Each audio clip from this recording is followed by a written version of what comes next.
Faire sa veille, anticiper, communiquer, évoluer, changer. Pas toujours simple dans notre quotidien professionnel RH. J'entends encore trop souvent, mais on n'a jamais fait comme ça. Cela m'a donné envie de nous aider et à voir notre métier RH différemment. Bienvenue donc dans On n'a jamais fait comme ça, le podcast de ceux et celles qui font avancer la profession ressources humaines, de ceux et celles qui nous proposent, à nous RH, des solutions pratiques et concrètes. Je suis Florent Le Tourneur, fondateur de We Feel Good, agence marque employeur et communication RH. Merci d'avance de votre fidélité. Si ça n'est pas encore fait, abonnez-vous pour ne pas rater les prochains épisodes.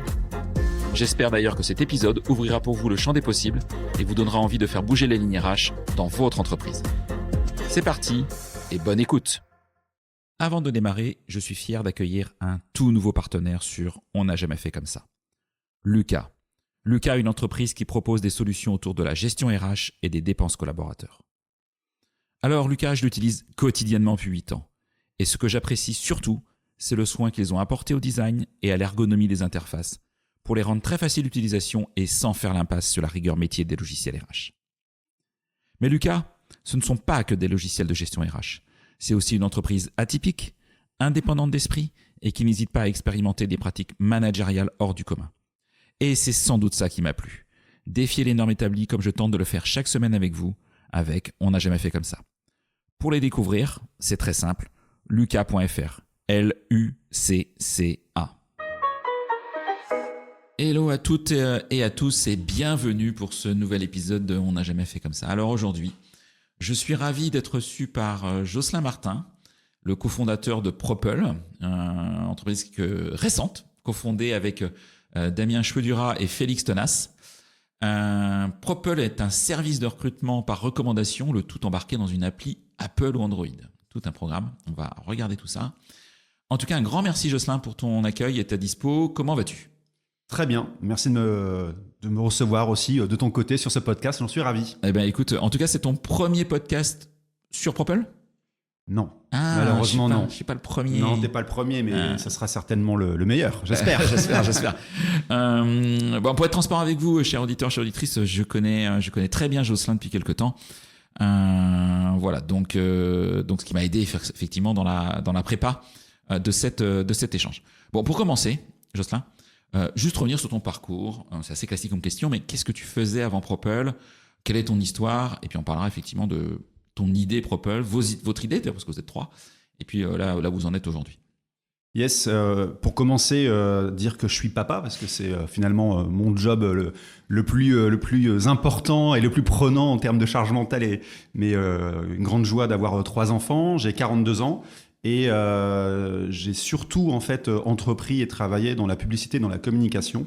Salarié pour commencer pendant 5 ans et après le virus entrepreneurial, j'ai cofondé une agence avec 3 autres personnes qui s'appelle Hungry and Foolish, une agence de publicité et social media qui existe aujourd'hui et qui cartonne vraiment très bien encore, donc c'est chouette.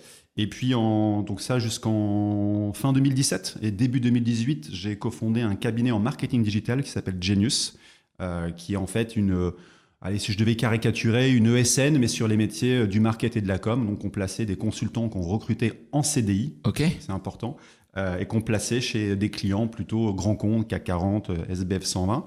Et j'ai quitté cette aventure opérationnellement début 2023 et vendu en juillet 2023.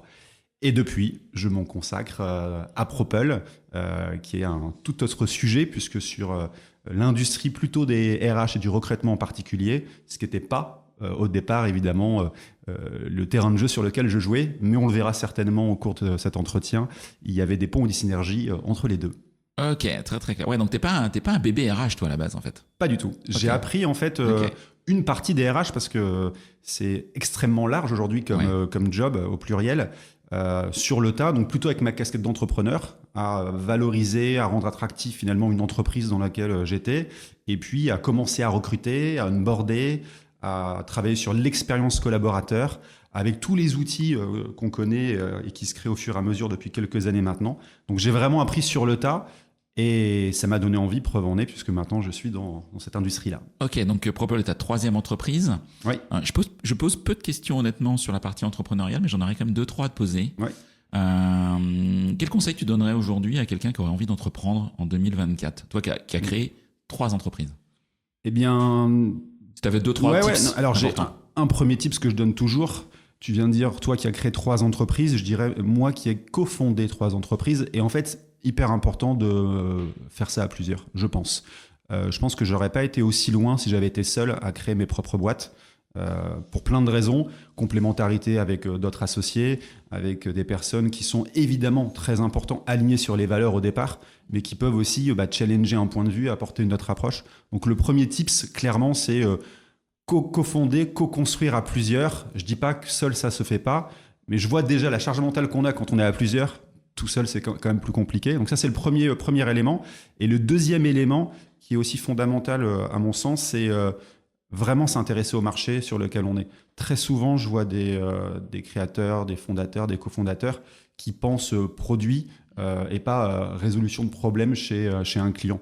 Et ça a toujours été, nous, et moi, mon job en particulier, mais d'aller regarder au plus près sur le terrain quelles étaient les problématiques que rencontraient les clients pour pouvoir après faire le bon produit ou proposer le bon service. Et pas faire l'inverse. Pas commencer par on a une idée d'un produit, on va le faire et puis on verra ce que ça donne. C'est les 2 premiers et plus importants tips que je donnerais. Ok, super intéressant. Et quelle est la chose la plus drôle ou la plus folle qui te soit arrivée en tant que CEO d'une de tes 3 entreprises? Franchement, il y en a plein des très drôles. Il y a une chose qui m'a marqué, c'est quand je suis passé de Hungry and Foolish à Genius, puisque fondamentalement, les clients étaient les mêmes. Alors quand je dis les mêmes, je parle en termes de cible. Oui. C'est-à-dire que ma cible, c'était des DIRCOM, des CMO. Et quand on est en agence de pub, il y a un grand sujet aujourd'hui qui est l'appel d'offres. Donc on a beau être une bonne agence, belle agence, bien bossée, très souvent on est remis en appel d'offres. Ce qui est assez parfois incompréhensible parce que les résultats sont là. Il s'avère que voilà comment fonctionne l'industrie de la pub aujourd'hui. Et c'est aussi une des raisons pour lesquelles j'ai voulu changer un peu de métier à un moment donné ou d'industrie. Et quand je suis passé côté Genius, j'avais toujours cette même typologie en fait d'acteurs, de décideurs, sauf que je n'étais plus en appel d'offres. Et ça, c'est un truc à la fois très drôle et honnêtement très, je dirais, intéressant en termes de sérénité pour bosser, parce que avec Genius, j'étais sur un créneau où il y avait peu ou pas de concurrents. De fait, tu deviens vraiment un business partner, alors que quand tu es en agence, tu es encore vu, à mon sens, beaucoup trop comme un prestataire et non comme un partenaire. Ouais. C'est assez drôle, je trouve, Ok. dans l'approche, dans la posture relation client-partenaire. Ok. Bon, allez, on va parler maintenant de Propel. Allez, on va rentrer dans le vif du sujet. Bon, la question, elle est bateau, mais comment t'es venu l'idée de créer Propel, en fait, tout simplement. Et puis, c'est quoi Propel? Enfin, vas-y. Ouais. J'ai expliqué, mais en une phrase, donc c'est pas très précis, moi. L'idée, elle démarre avec Félix d'une conversation qu'on a je crois, en juillet ou août 2021. Félix m'appelle, je me rappelle précisément où je suis dans mon jardin en train de tondre la pelouse, et il me dit, il faut que je te parle d'un embryon d'idée que j'ai, voilà, il y a un sujet qui me taraude. Petite parenthèse, Félix était en cabinet, il était consultant en cabinet de recrutement, d'abord chez Hayes et après il a monté son propre cabinet, et il me dit en fait depuis un an et demi, pour recruter en fait et chasser des candidats, j'appelle d'anciens candidats et je leur demande s'ils n'ont pas des recos. Voilà, donc petit embryon d'idée. Et il me dit dans la foulée, je vais te donner 5 prénoms et tu vas me dire le point commun entre les 5 prénoms. Il me donne 5 prénoms. Ces 5 prénoms, ce sont 5 personnes que je connais bien. Donc je lui réponds exactement ça, je les connais bien. Il me dit, il y a un autre truc. Je ne sais pas quel est le sujet, quel est le point commun. Il me dit, c'est 5 personnes pour lesquelles tu as trouvé un job dans des boîtes différentes qui n'étaient pas les miennes. Et c'est vrai qu'en y regardant, c'est des personnes que j'ai recommandées à des RH, à des dirigeants et qui ont été embauchés. Et il me dit cette phrase, qui du coup marque le début en fait, de Propel quelque part, il me dit, t'imagines si à chaque fois que tu avais été rémunéré pour ça? Voilà comment la graine Propel se matérialise et on se dit comment on pourrait en fait créer de la valeur pour les recruteurs, mais aussi pour celles et ceux qui peuvent finalement recommander des membres de leur réseau au pluriel. Et tout ça en externe. Et voilà comment on se rapproche de RH, ni plus ni moins, pour comprendre aussi leurs problématiques. On en parlait tout à l'heure, comprendre le marché. Et puis après, une fois qu'on a compris ça, on se dit mais comment on peut craquer la chose pour répondre aussi à une promesse de qualité et pas avoir des gens qui vont recommander des profils à tout va juste pour gagner une commission. Oui. Voilà, c'était vraiment ça le sujet. Ça existe ça. Ça existe déjà, il y a déjà des acteurs qui le font. Nous, c'était pas du tout le sujet. La promesse, c'était de dire on va créer quelque chose où le client, on va lui simplifier la vie en lui faisant gagner du temps. Et comment on lui fait gagner du temps? C'est en ayant peu de candidatures, mais qui répondent exactement à ses attentes et ses besoins. Et en plus de ça, avec des candidats qui veulent vraiment aller dans ces boîtes-là. Et qui, si elles candidatent, c'est qu'elles ont cette vraie volonté de les rejoindre. Et donc, il y a déjà quelque part une partie du travail qui est fait. Et on souhaite, in fine, que le client se focalise sur ce qui est l'essence même des ressources humaines, des relations humaines, à savoir un échange, l'humain, le feeling, pour que évidemment là ça puisse ou pas se concrétiser. Donc voilà comment on fait par l'idée, et je te passe évidemment toutes les zones d'exploration de R&D, etc. Et Propel devient donc une solution de recrutement par recommandation externe. Okay. On va permettre à des gens qui sont en dehors de l'entreprise qui recrute de pouvoir finalement recommander des profils pour cette entreprise en question. Et évidemment, gain de temps, d'argent pour le recruteur.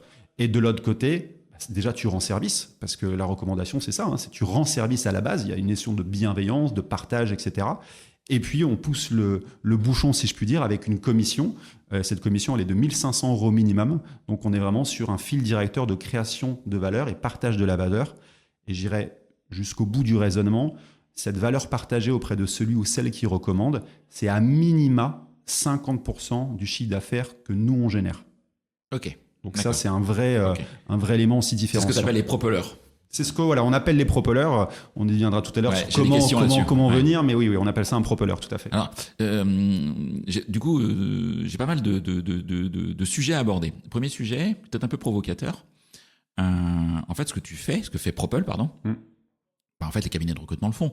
Moi, je suis DRH, je fais appel à un cabinet de recrutement, c'est parce qu'il a un réseau, parce qu'il a une base candidat. Quelque part, tu vas un peu sur le terrain d'un cabinet de recrutement ou au contraire, tu te dis, mais cabinet de recrutement, mais on vient pas vous embêter, quoi. Comment tu te positionnes ? C'est marrant parce que quand on a commencé à avoir l'idée, il s'avère que moi, je bossais beaucoup avec des cabinets de chasse et des cabinets de recrutement. Donc, je suis allé les voir, en fait. Ouais. Je leur ai parlé de l'idée. Parce que je pense qu'une idée, ça se partage.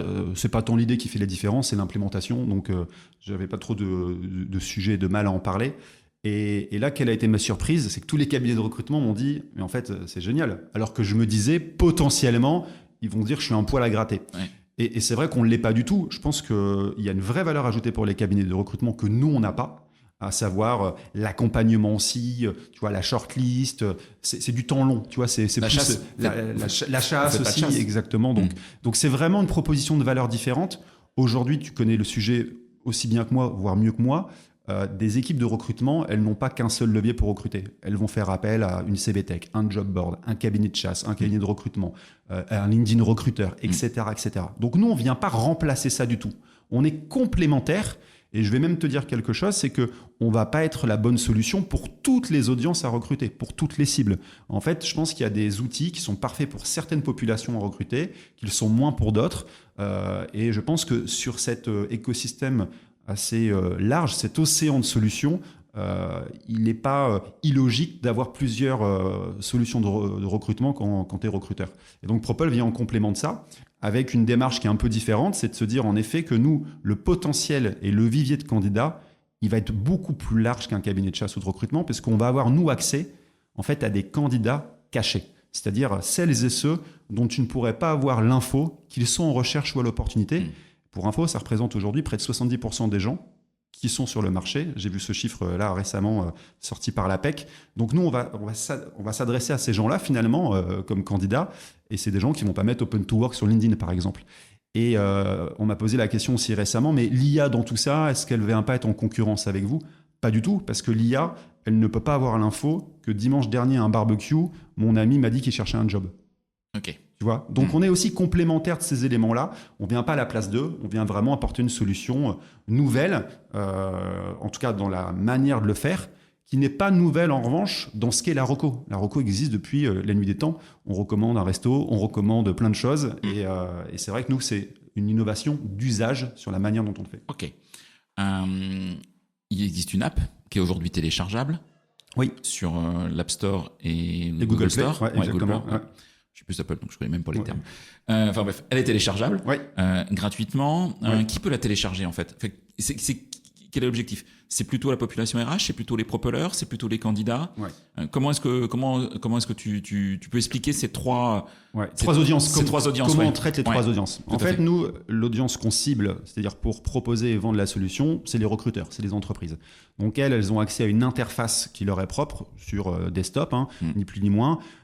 Qui peut être comparable à un ATS, même si on ne va pas aussi loin que les ATS aujourd'hui, c'est pas notre sujet. D'ailleurs, demain, Propel va être intégré aux ATS existants du marché. Pas un ATS. On n'est pas un ATS. Par contre, vous n'êtes pas dans la liste des 147 ATS non, de Laurent Brois. Pas du tout. Okay. Par contre, coucou à Laurent. Par contre, en effet, dans cette interface, le client va pouvoir suivre les candidats qui ont été recommandés et il va avoir en plus l'info sur qui a recommandé. Donc ça, c'est intéressant. Ça veut dire qu'il sait d'où vient le profil et que ce profil est recommandé a priori par une personne qui a l'expertise, l'expérience pour bien recommander cette personne, tu vois, ce candidat. Ensuite, on a au milieu les propellers. Les propellers, c'est le cœur en fait de Propel, c'est-à-dire c'est celles et ceux qui recommandent. Alors, comment ils font? En effet, je te le disais en préambule, on n'a pas vocation, nous, à dire on a 70 000, 80 000 ou 150 000 propellers. C'est pas du tout l'objectif. On n'est pas sur un objectif de quantité. On est sur un objectif de qualité. C'est le fil conducteur de la promesse. Si on ne tient pas cette promesse, en fait, on sera déceptif ou décevant auprès des clients. Donc, ces personnes-là, elles postulent quelque part pour rejoindre la communauté. Okay. Et en fait, nous, on a toute une base de critères pour les accepter ou non. Donc là, tu vois, on a commencé, évidemment, on a déjà plus de 2 milliers de personnes. On en a refusé pas mal parce qu'elles ne correspondent pas à nos critères. Alors, je peux t'en donner quelques-uns pêle-mêle, mais c'est avoir de l'expérience. Potentiellement, tout le monde peut être propeller. Oui, mais tout le monde ne devient pas. Tout le monde ne devient pas. Exactement. Voilà. Okay. Dans les critères, il y a l'expérience qui est quand même importante. Parce que si tu es expérimenté sur un sujet, de fait, tu connais le sujet, tu es capable de comprendre une offre de job, etc. Alors, un métier, voilà. Le deuxième élément, c'est l'expertise. Moi, typiquement, si demain je devais recommander à un recruteur des profils en cybersécurité, je ne serais pas du tout crédible. Je ne connais pas du tout le sujet, donc en quoi je serais légitime pour ton voisin qui est ingénieur en cybersécurité, mais tu ne le connais pas en fait. Voilà, exactement. Sur la partie purement compétence, c'est compliqué. Ouais. Le troisième élément, c'est des gens qui sont aussi connectés à des réseaux. On fait nous-mêmes partie des réseaux. On est connectés, on est interconnectés. Donc, que ce soit sur la sphère digitale numérique et surtout aussi sur la sphère présentielle. Moi, je crois beaucoup au retour aussi de cette partie humaine. C'est le cœur finalement de Propel. Donc voilà, 2-3 critères qui permettent de nous dire, tiens, ça peut être un bon propeller ou à contrario, ça ne l'est pas pour le moment, mais ça pourrait le devenir demain. Donc eux, ces propellers, en fait, ils peuvent aller télécharger l'appli dès aujourd'hui. En revanche, s'ils se connectent, ils ne pourront pas parce qu'ils n'ont pas été validés en amont du process. Donc ils auront l'appli, mais ils ne pourront pas se connecter. À l'inverse, celles et ceux qui sont déjà validés peuvent se connecter et peuvent déjà, depuis leur application, découvrir les jobs en lien avec leur réseau et se dire « Ah tiens, ce job-là, ça me fait penser à telle personne que j'ai rencontrée ou un ancien collègue ou un alumni, etc. » Je lui partage. Donc je partage à mon contact. Est-ce que tu es intéressé par ce job? Par le canal de ton choix. Ok. Voilà, LinkedIn, mail, etc. C'est traqué. Ok. Donc ça, c'est important pour notre partie data. Et le candidat, donc la troisième audience dont on parlait, reçoit du coup ce lien avec un message qui est personnalisé par celui qui a pensé à lui finalement. Et il choisit de décliner ou de candidater. Donc, il peut faire les deux. S'il candidate, c'est lui qui finalement va remonter dans le process côté client avec ses éléments de CV, etc. etc. Mais il n'y a que lui qui peut candidater. Ce n'est pas un propeller n'envoie pas un CV. Un propeller partage une offre à une personne à laquelle il pense et c'est cette personne qui décide ou non de candidater, qui remonte dans le process. Et le propeller peut suivre ce process depuis son application mobile. Il n'a même pas besoin d'appeler la personne. Si demain, je te recommande, je vais voir que toi, tu es en process chez tel client, que tu es en entretien 1, en entretien 2 éventuellement, que tu es en shortlist, que tu as reçu une proposition. Tout ça, tu le suis depuis ton application. Donc c'est ça aussi l'innovation d'usage, c'est de se dire qu'on a simplifié le process en termes de suivi, de communication, tant pour le client que pour celle ou celui qui recommande, en l'occurrence le propeller. Ok, hyper intéressant. Donc la qualité de sélection des propellers est clé. C'est fondamental. Tu disais qu'ils sont sélectionnés. Donc du coup, ils sont sélectionnés comment? Par qui?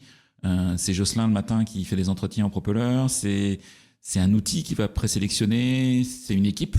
Comment vous faites? Aujourd'hui, on vient de se lancer, comme tu le sais, donc... T'as pas 50 personnes non plus aujourd'hui. Exactement. Et puis, c'est pas encore la V5 de Propel. Mais aujourd'hui, on a en effet un petit outil qui est de la machine learning, hein, ni plus ni moins, qui va en fait scruter les infos, évidemment, du propeller, notamment via LinkedIn aussi, pour aller faire correspondre par rapport à nos critères. S'il y a un doute, il y a un petit drapeau qui arrive, qui nous dit, attention, doute, est-ce qu'il est bon, pas bon? Là, de l'humain intervient, globalement. Donc, on a une personne dans l'équipe qui gère la conformité et la qualité des propellers. Et s'il y a encore un doute, ce qui m'est arrivé moi la semaine dernière typiquement, j'ai appelé quelqu'un qui s'était inscrit parce que j'avais un vrai doute sur le pourquoi, le comment, etc. Et ça permet vraiment d'affiner finalement cette qualité et de se dire on onboard vraiment des gens hyper, je dirais, intéressants ou pour nous quoi, en termes de qualité. Donc voilà comment on fonctionne pour juger de la qualité des propellers. Ok. Quels sont les métiers que je peux retrouver aujourd'hui sur Propel? Quelle cible vous avez en termes de métier et quelle cible aussi vous avez quelque part en termes d'entreprise utilisatrice de Propel? Alors en termes de métier, on se lance aujourd'hui sur 4 familles de métiers, avec vocation à aller sur beaucoup plus d'autres familles évidemment, mais tout ce qui est tech, data, ingénieur, aujourd'hui on a beaucoup d'offres là-dessus parce que je pense que c'est des offres aussi parfois très complexes pour aller chercher des candidats, il faut avoir des vrais atouts côté marque employeur, etc. La deuxième famille, c'est la partie business sales. Il y a un vrai sujet sur les commerciaux au sens large, hein, et ça, c'est une vraie demande. Là, si vous allez sur l'appli, je crois que les dernières offres, c'est ces offres-là. Troisième élément, digital, et puis marketing digital, communication. On se lance là-dessus. Maintenant... Il n'y a pas la RH. Non, il n'y a pas les RH, voilà. Et en plus, ça serait assez légitime. Mais on est aujourd'hui, et c'est pas péjoratif de dire ça, hein, une jeune société qui se lance. On ne veut pas non plus se tirer une balle dans le pied en disant qu'on sait tout faire.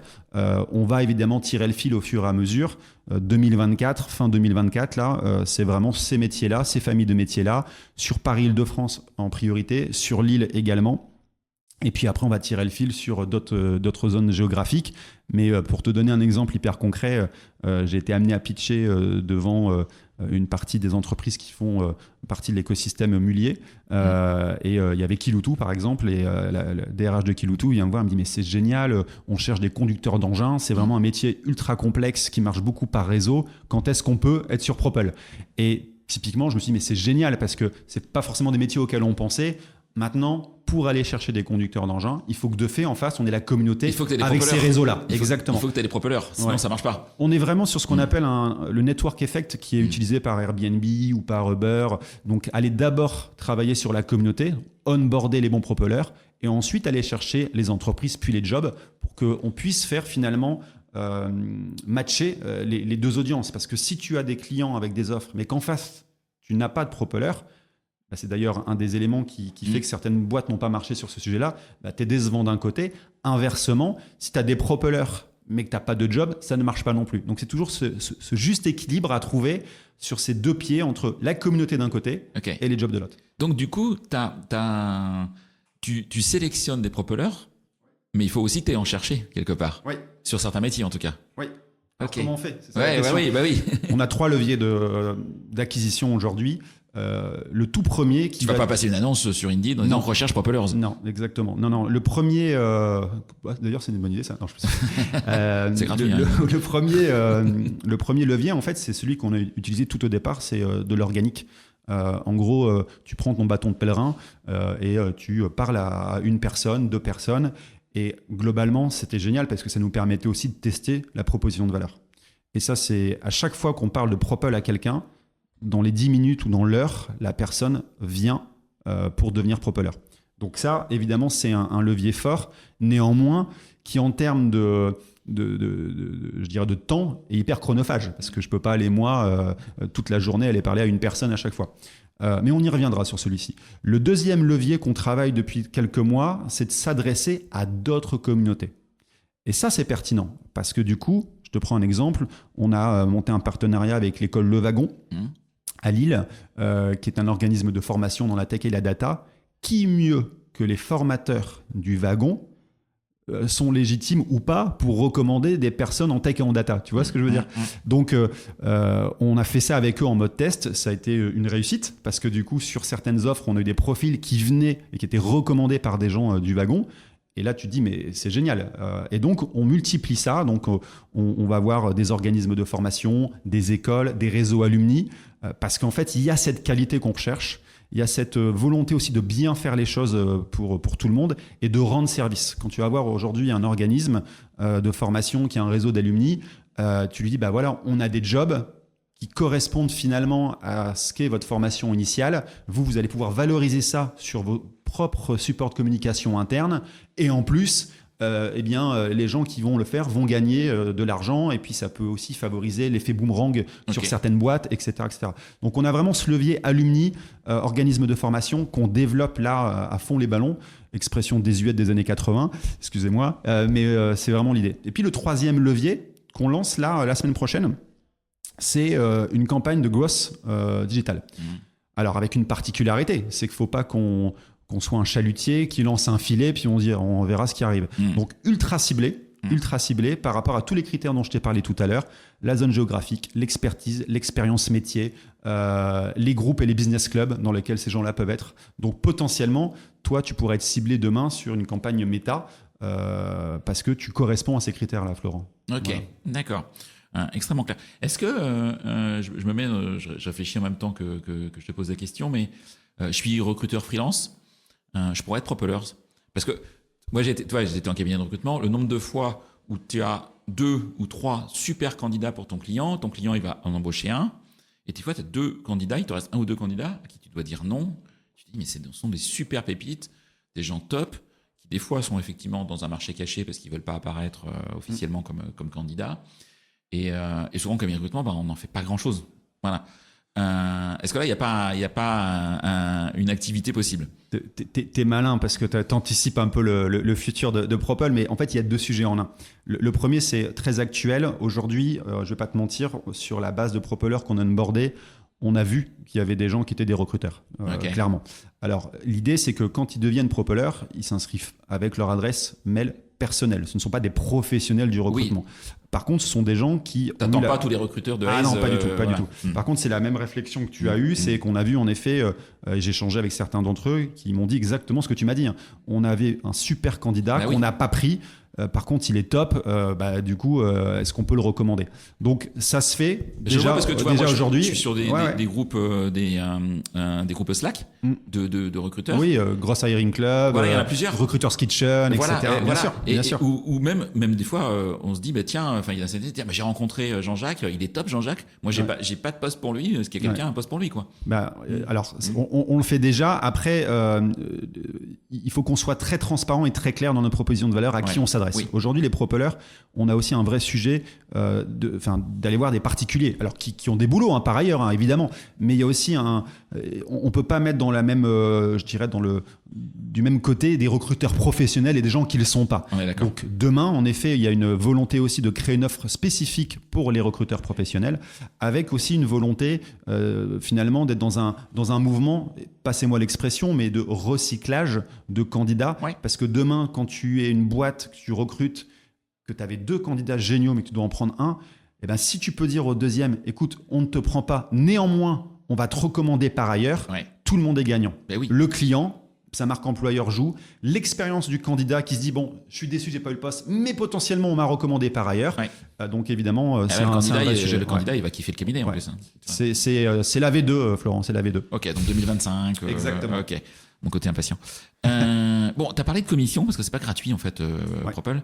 Alors, c'est gratuit pour diffuser son annonce, quand j'ai regardé, mais si je recrute, si je suis RH, je recrute, là, à un moment, il faut sortir son chéquier. À un moment, il faut qu'on gagne de l'argent aussi. Et quelque part, comment tu t'assures de ça ? Parce que est-ce que le candidat, il peut dire, tiens, moi, je vais contacter directement l'entreprise, parce qu'elles sont affichées, les entreprises. Moi, j'ai vu des annonces avec les noms d'entreprises, c'est public. Comment est-ce que tu es garant de ça, en fait ? Alors, déjà, sur le business model, en effet, nous, on facture le client au succès. Premier point. Sans rentrer dans les détails, mais c'est quand même peut-être intéressant pour celles et ceux qui nous écoutent. Oui, c'est comme des RH qui nous écoutent. Voilà, donc le success fees est à 12%. Et sur ces 12%, je vous le disais en préambule, 50% va être réattribué au propeller dont l'embauche sera réussie. Et quand je dis 50, ça ira jusqu'à 70%, mais ça, on y viendra un peu plus tard. Donc il y a vraiment, encore une fois, cette notion de créer, de partager la valeur.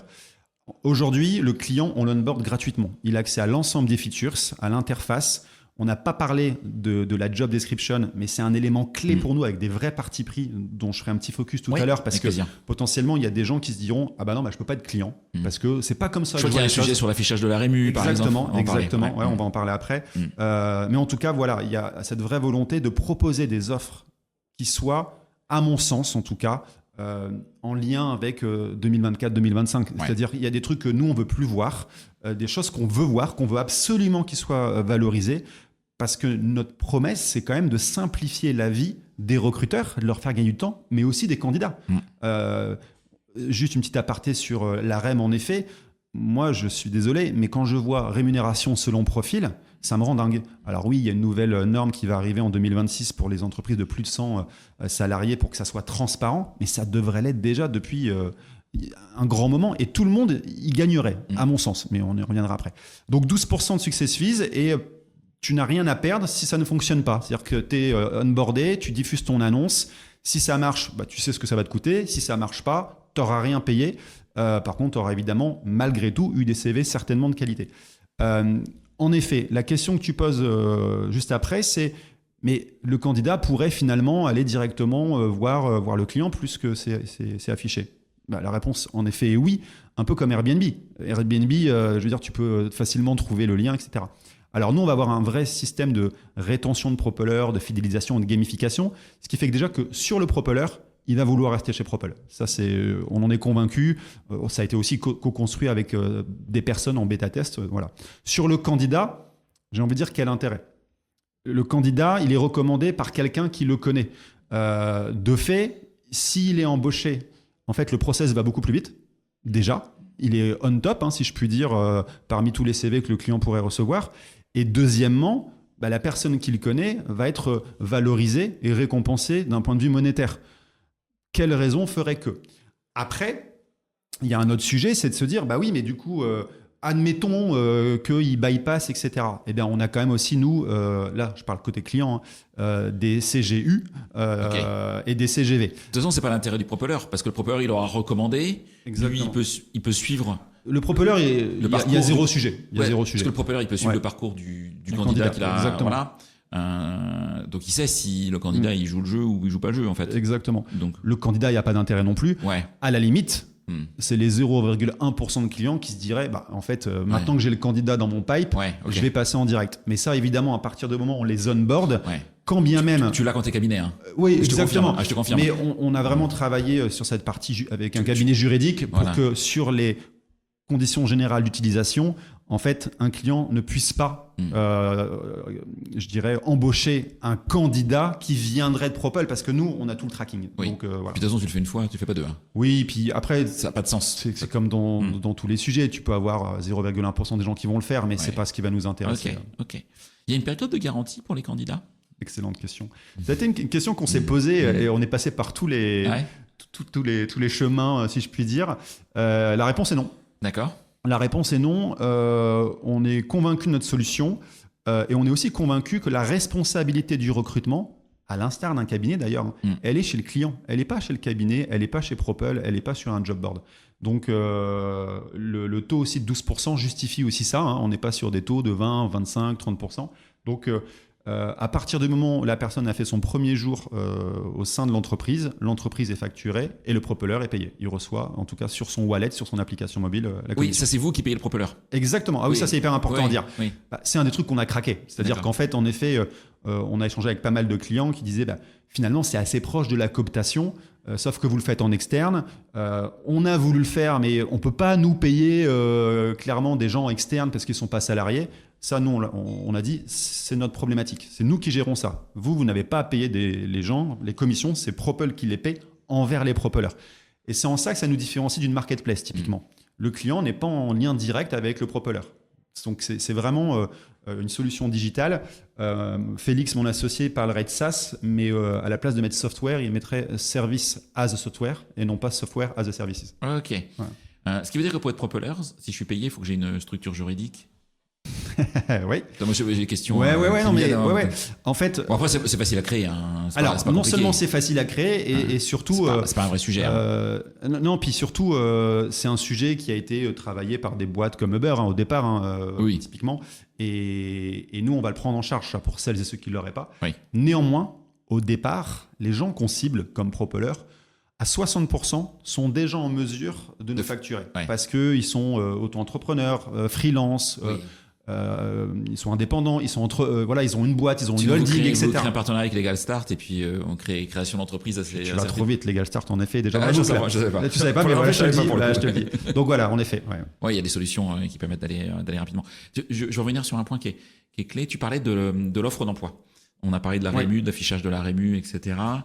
Est-ce que tu veux, en tout cas moi c'est comme ça que je le perçois aujourd'hui sur les premières offres d'emploi, qu'il y ait une qualité d'offres d'emploi, un peu comme Welcome to Jungle a imposé un certain des critères pour avoir une page Welcome. Puis un bench, quoi. Welcome a mis un bench, je trouve, a fait les choses correctement. On parlait d'Indeed, etc. Je les aime bien, hein. Bonjour à mes amis d'Indeed, mais des fois, tu as des offres d'emploi qui sont hyper quali, puis des offres d'emploi, c'est catastrophique, quoi. Tu te dis, mais c'est pas décent en 2024 d'écrire des trucs comme ça, quoi.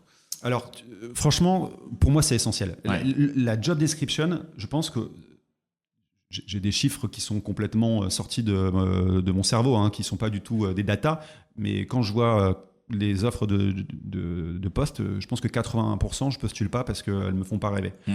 Pourquoi elles ne me font pas rêver? Parce que d'un côté, je vais avoir 50 bullet points, et puis à la fin, je ne sais même plus ce qu'on me demande, et je comprends juste qu'on cherche le mouton non plus à 5, mais à 12 pattes presque. Je vais avoir de l'autre côté, en effet, la rémunération qui n'est pas mise, donc je ne sais pas dans quoi je m'engage.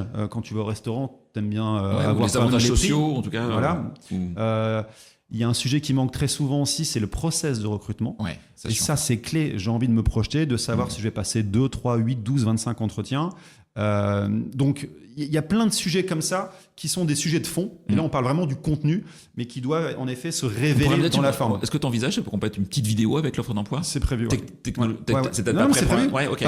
Pas tout de suite, mais en fait, on va avoir un vrai rôle de conseil sur la job description parce que c'est clé. Aujourd'hui, si tu veux, sur Propel, je te la fais courte, mais demain, on pourrait très bien nous dire en fait, ça fait 1 mois que j'ai mis mon offre et j'ai pas de candidature.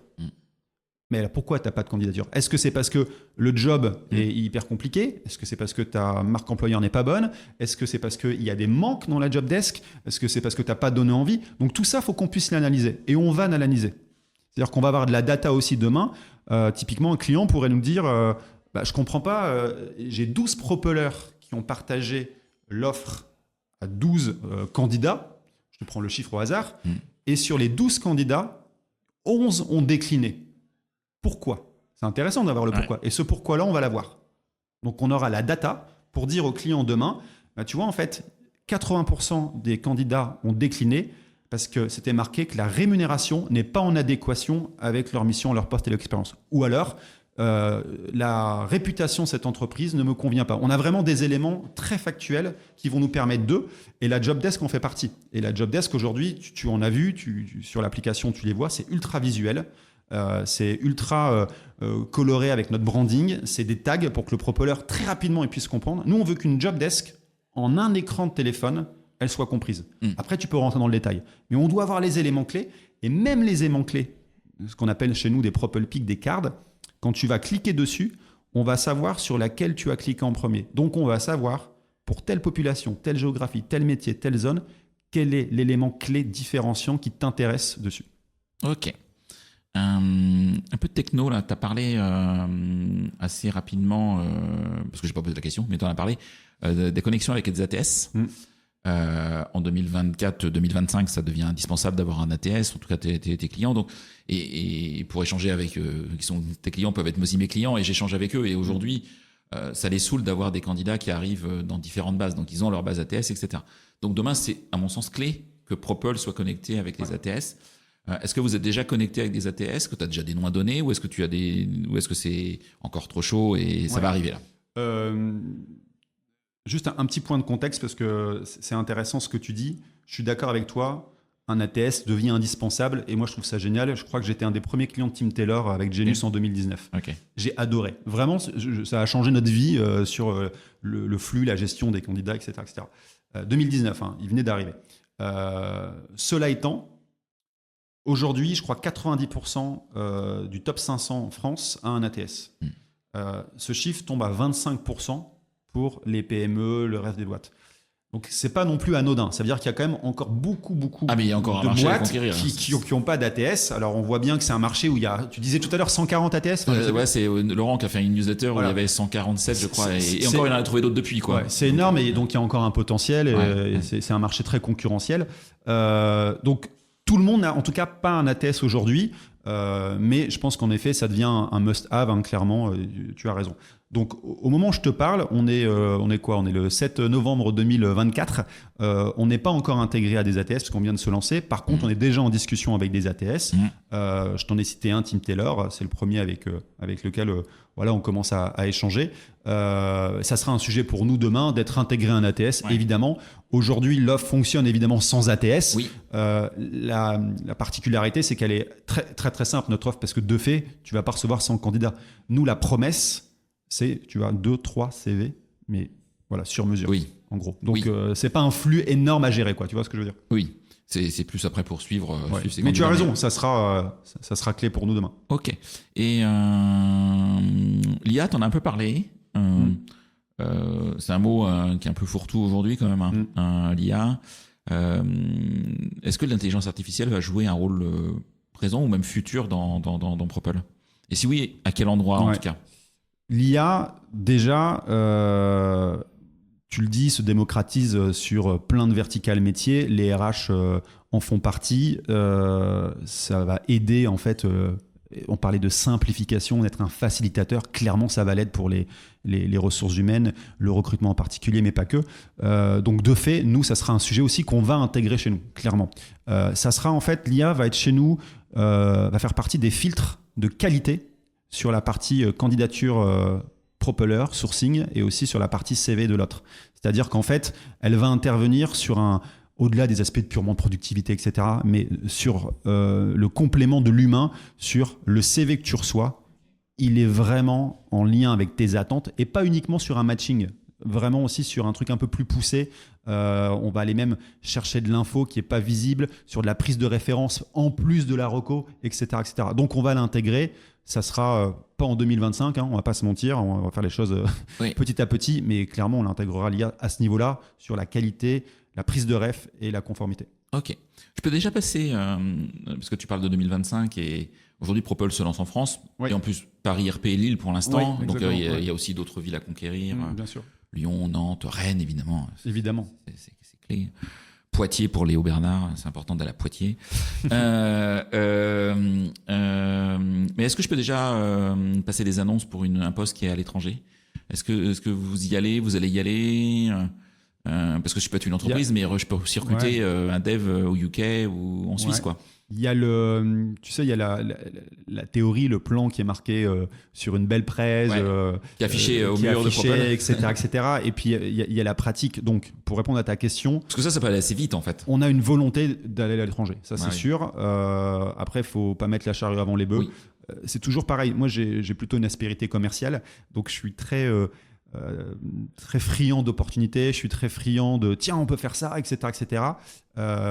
J'apprends à me calmer et j'apprends à me dire aussi, attends, fais les choses dans l'ordre. Et puis après, y aller à l'étranger. Tu vois, je vais prendre un exemple. Moi, que je vis avec We Feel Good, j'accompagne pas des entreprises étrangères qui me contacteraient sur leur marque employeur à l'étranger parce que j'ai pas les ressources, etc. Par contre, j'ai des clients français qui ont des structures à l'international, et là effectivement on va les aider sur bien sûr la France, mais sur d'autres pays, tu vois. Donc en fait c'est pas le même étranger. Oui, exactement. Je comprends. Alors sur cette partie-là, oui, sur la partie recrutement candidat, il n'y a pas de sujet pour des boîtes en France. Je cherche un sales par exemple. Ça, je cherche un sales à Paris, mais je peux en chercher un à Barcelone aussi. Là, on a un sales, c'est Italie, Espagne et France par exemple. Ok. Voilà. Sur cette partie-là, on est déjà. C'était ça ma question en fait. Mais sur le développement de Propel à l'étranger, ça c'est trop tôt. C'est trop tôt. Et j'aimerais pas que dans 3 ans tu me réinvites en me disant il y a 3 ans tu avais dit ça, t'en es où aujourd'hui ? Alors j'espère qu'on y sera, mais chaque chose en son temps. Il faut être prudent et mesuré là-dessus. La question était passée précise. Carton rouge, Florent. Non, très belle question, Florent. C'est moi qui l'ai peut-être mal compris. Ok. Le temps tourne. J'aurais une petite question quand même un peu prospective. Là, on est proche de 2025. C'est pas une question facile. Je vais même faire un épisode de podcast dédié à 100% à ce sujet sur les tendances recrutement 2025. C'est quoi, toi, avec tes yeux d'entrepreneur, aujourd'hui d'entrepreneur dans la RH et dans le monde du recrutement, sur la tendance qui est pour toi clé en 2025 dans le recrutement? Si tu avais un sujet tu te dis, mais ce sujet-là, c'est certain, quoi. Ouais. Alors, évidemment, je mets de côté l'IA, hein. Ouais, okay. Forcément. Il y en a plusieurs, hein, pour être tout à fait honnête. Si je poursuis la discussion, je pense que l'humain, pour moi, est clé et revient en force. Et pas que dans les RH, hein, pour le coup, mais même dans l'événement, dans la discussion, dans les échanges, etc. On ne va pas passer d'un extrême à l'autre, tu vois, si on prend le télétravail, full remote, etc. C'est pas le sujet. Puis je pense qu'on pourrait encore en débattre des mois et des mois. Un épisode spécial là-dessus. Hein. Mais ouais, je pense que l'humain est clé. Et moi, ce que j'aimerais, tu vois, typiquement sur les recruteurs, c'est qu'ils puissent se consacrer à, en fait, l'essence de leur métier aussi, qui est la relation humaine. Je côtoie pas mal de recruteurs et vraiment, je vois tout le taf qu'ils ont. Tout à l'heure, on n'a pas répondu à cette question, mais comment je suis arrivé là aussi? C'est assez marrant, mais c'est qu'il y a 10-12 ans, moi, les RH, je voyais le truc, mais pas sexy du tout. Et vraiment très caricatural, hein, j'en conviens, mais je voyais ça sur l'AP et le social et le recrutement. Point, ça s'arrêtait là. Aujourd'hui, les RH, c'est la qualité de vie au travail, c'est le recrutement, c'est la marque employeur, c'est la formation, qui est un super sujet, etc. C'est la santé mentale des collaborateurs. C'est la santé mentale. On y vient. Donc, il y a vraiment beaucoup de sujets. Et pour autant, les équipes se sont pas démultipliées. Hein. Je veux dire, ils sont pas passés de une personne à 5 pour gérer les 5 sujets, tu vois, ou les 6 ou 7. Donc, je pense qu'il faut redonner le temps au RH de bien faire les choses, de les outiller convenablement. Il y a plein d'outils, évidemment. De leur donner aussi les moyens, évidemment. Et de fait, je pense qu'il faille qu'ils puissent se reconcentrer sur l'humain. Et l'humain, pour moi, c'est un vrai sujet. C'est en effet la santé mentale, qui commence à devenir un peu moins tabou. Évidemment, il y a des populations qui en parlent plus que d'autres. Au moment où je te parle, j'ai 2 de mes meilleurs amis qui ont fait un burn-out en tant que salariés. C'est 2 des personnes les plus loyales, impliquées, professionnelles que je connaisse. Et je me dis, comment on en arrive là, en fait? Tu vois, c'est une folie. Je suis moi-même entrepreneur. Des fois, je passe par des moments, je me dis, waouh, mon gars, là, tu vas exploser en plein vol. Vraiment, reprends un peu de temps pour toi. Et je pense que ce sujet, il doit être pris à bras-le-corps par les RH. Je dirais pas que c'est une tendance, je dis que c'est une lame de fond qui arrive fortement et sur lequel on doit s'équiper. Donc l'humain, ça passe par la santé mentale. Et le deuxième élément, et là j'ai pas de réponse, et je prêche du coup pas pour ma paroisse en disant ça, mais c'est super de recruter. Nous on est sur le recrutement aujourd'hui, mais il y a un vrai sujet de fidélisation et de rétention des candidats. Et je pense que ça, c'est pas le sujet que des RH. Les RH, leur job, en partie, hein, c'est la marque employeur, l'attractivité, le recrutement, l'onboarding, etc., etc. Et il y a un sujet du management qui est la rétention.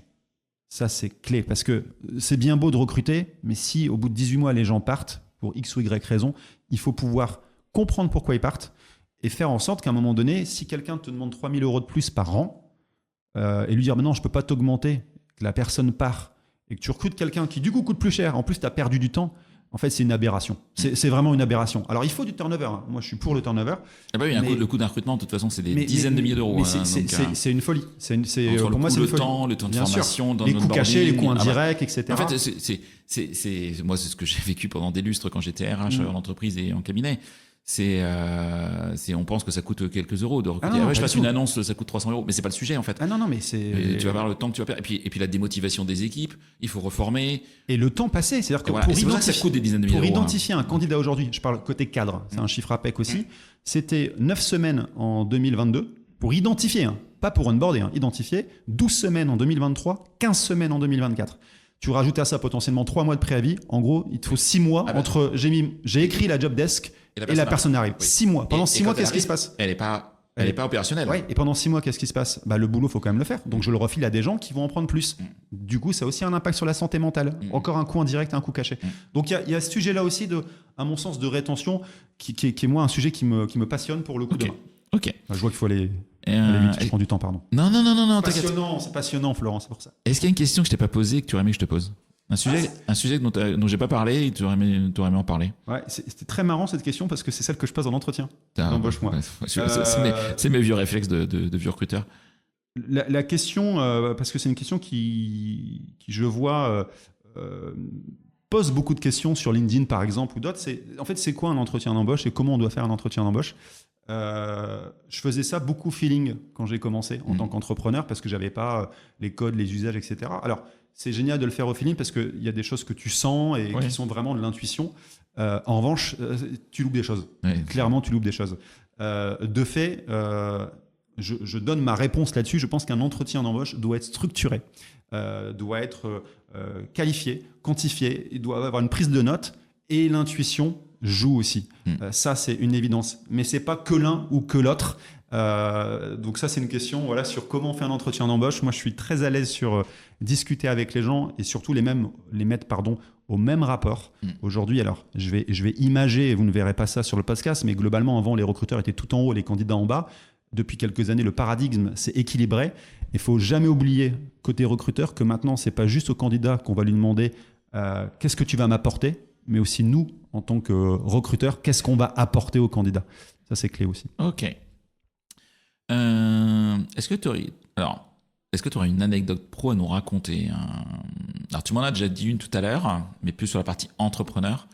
Là, plus sur la partie, on va dire, RH. Quelque chose que tu as vécu avec un client, un prospect, un collab, un candidat. Franchement, j'ai plein d'anecdotes. Alors, j'essaie de me positionner sur ce que ça pourrait apporter à nos auditeurs, à ton audience. Il y a deux choses qui me viennent en tête. La première, c'est que j'ai fait, peu de gens le savent, mais j'ai fait appel à une coach. J'ai pris une coach il y a 3 ans. Et j'avais aussi un a priori sur les coachs, parce qu'aujourd'hui, j'ai l'impression que tout le monde est coach. J'ai découvert ce qu'était vraiment le métier de coaching, qui est complètement différent du métier de mentor ou de la personne qui va te conseiller. Et je me suis fait coacher pendant 10 mois, un vrai coaching, quoi. C'était vraiment hyper intéressant. Alors, pas sur comment gérer une boîte, hein. C'était plutôt global. En gros, j'avais un triangle qui était avec mon point cardinal, la famille, qui était vraiment l'objectif essentiel pour moi. J'avais d'un côté, sur le triangle, le côté plaisir et de l'autre, le côté emmerde. Et comment gérer tout ça? Plaisir, emmerde pour la famille. Et je me suis dit, pendant le coaching et après le coaching, que c'est quelque chose que tout le monde devrait faire. Mais vraiment, c'était génial. Je suis ressorti de là. Ça n'a pas révolutionné ma vie. Mais en revanche, tu vois, aujourd'hui, je suis capable de prendre des décisions beaucoup plus sereinement que je ne l'étais avant et de les assumer à tout point de vue, que ça fonctionne ou que ça ne fonctionne pas. J'ai pendant 10 ans bossé pour des marques où je travaillais sur leur plateforme de marque, leur ambition, leur mission, leur positionnement, leurs valeurs. Et en fait, je l'ai fait pour moi avec cette coach. Et donc, j'ai aujourd'hui un filtre de 3, 4, 5 valeurs qui me permettent de prendre des décisions et de me dire est-ce que ça convient ou pas. Et en fait, si tu remets ça en perspective avec les RH, je pense que tous les managers devraient faire ça, sans exception. Donc voilà une première anecdote. Ouais. Ok. Il y a des personnes que tu me recommandes d'interviewer à ce micro? Ouais, je recommande 2 personnes, sachant que tu en as eu beaucoup. Je te dirai si je les ai eu ou pas. Ouais. Je vais les avoir. Hein. Je pense à Solène Boquillon, qui a lancé déjà une boîte qui s'appelle Soft Kids, qui me parle beaucoup, parce que j'ai moi-même 3 enfants et un qui a des petites problématiques sur la gestion des émotions, etc., qui est un enfant adorable, mais voilà, pour qui parfois c'est un peu compliqué. Qui occupe son papa et sa maman. Quoi. Comment ? Qui occupe un peu son papa et sa maman. Qui occupe un peu son papa et sa maman, exactement. Et en fait, Solène, en fait, c'est sa cible, c'est les enfants. C'est comment en fait faire en sorte que dès le plus jeune âge, on puisse travailler sur ces sujets de soft skills, pour le coup, la gestion des émotions, l'adaptabilité, la confiance en soi, etc. Et comme moi, je crois fortement à cette partie-là aussi aujourd'hui dans nos métiers, et dans tous les métiers, je pense qu'aujourd'hui, l'IA va faire beaucoup de choses sur la partie hard skills, ou va nous aider à le faire. Ce qui est clé, en fait, c'est la perso, l'homme, les femmes et toutes les soft skills autour. Et donc, voilà, ça me parle. Je pense qu'elle a plein de belles choses à dire. Elle travaille aussi avec des doctorants sur le sujet. Donc, c'est passionnant, documenté, etc. Et puis, je pense à une autre personne, Kevin Bouchareb, qui est incroyable le titre d'ailleurs, qui est Head of Future of Work. Ça m'a fait rire au début, chez Ubisoft. Et que je ne connaissais pas personnellement, que j'ai eu l'occasion de croiser courant juin à une conférence, un petit comité, et j'ai pris une grosse claque. Okay. Il doit avoir une 30aine d'années. Il a un pied dans l'opérationnel au sein d'Ubisoft. Et dans le gaming, il y a un vrai sujet sur la prospective notamment, l'innovation, RH. Et de l'autre, il est, je crois, à la Sorbonne ou au CELSA sur vraiment, pareil, de la documentation, de la recherche, etc. Et hyper intéressant de l'écouter parler sur non pas la Gen Z, mais sur celle d'après. Et celle d'après, c'est celle de mes enfants. Donc évidemment, ça m'a impacté, touché. Il disait, je ne vais pas évidemment synthétiser une masterclass qu'il a fait, mais en gros, il disait que beaucoup de gens aujourd'hui ont du mal à travailler avec la Gen Z parce qu'il y a un décalage, mais finalement, comme nos parents, nos grands-parents ont le décalage avec nous, c'est toujours pareil en fait. Mais il a dit un truc qui m'a fait rire.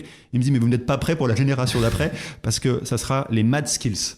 Et là, il y a un vrai sujet. Et là, j'ai vu mon fils et je me suis dit, mon fils, c'est un futur génie. C'est génial. Donc voilà, je pense à ces deux personnes-là. Ah, super, merci. Non, mais tu vois, ils sont pas, je les ai pas interviewés, ils sont pas planifiés à l'heure où je te parle, donc merci.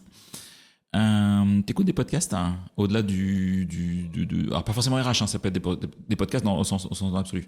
Ouais, j'écoute des podcasts. Alors, les podcasts RH que j'écoute, tu les connais parce que voilà, il y a le tien évidemment, il y a le barbu des RH que j'écoute aussi. Bon voilà, mais il y a un podcast sur les RH spécifiquement que j'écoute, qui est de Team Factory, qui sont des Québécois, et qui m'ont interviewé il y a 4-5 ans sur la culture d'entreprise. Donc eux, leur leitmotiv, c'est la culture d'entreprise. Donc sur le marché américain et canadien, ils sont allés chez Netflix par exemple. Ils sont allés chez Facebook et donc ils ont commencé à toucher un peu du doigt le marché français et à l'époque avec Genius, alors je sais même plus comment, mais ils avaient eu mon nom sur la culture que j'étais en train d'imprégner avec les équipes chez Genius, parce que la particularité c'était que c'était une ESN, mais que les gens étaient vraiment impliqués, passionnés par la marque Genius alors qu'on était une jeune boîte.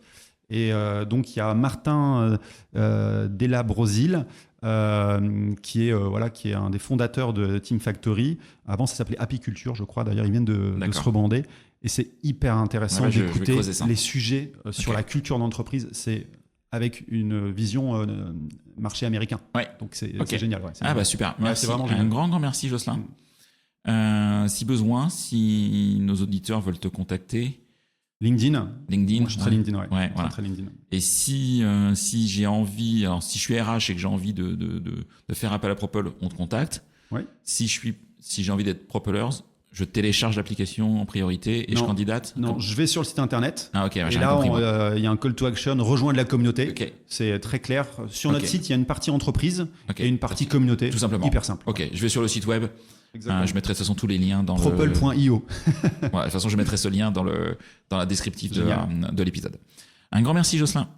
Et puis, je te dis à bientôt. Une longue vie à Propel. Eh bien, merci beaucoup. Et au plaisir de se recroiser. Très bien. Merci beaucoup, Florent. À bientôt.